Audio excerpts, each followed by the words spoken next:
Hi, I'm John Kirkpatrick, the Test Kitchen Manager at Cuisine at Home, and I'm here today to do Tuesday's tip. We're going to do this out on the Cuisine's back porch, and it's going to be a grilling tip. So let's get started. This is a tip to determine hot spots on your grill. Now, just like your oven, your grill will have hot spots.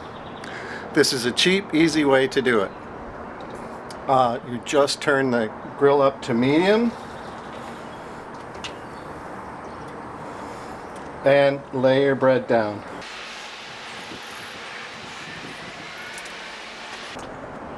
You'll find this tip and others in our Tips and Time Savers SIB, Special Interest Book, that you'll find online at cuisineathome.com. Do this for about 90 seconds and you'll get a great idea about where the hot spots are on your grill.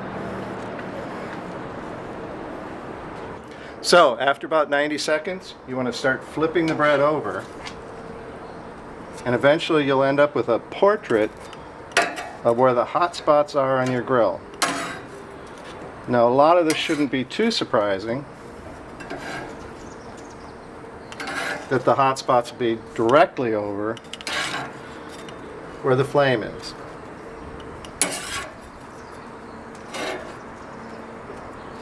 We're definitely seeing some variation here.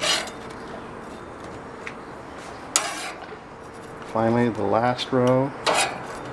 Oops. Hot, hot, hot.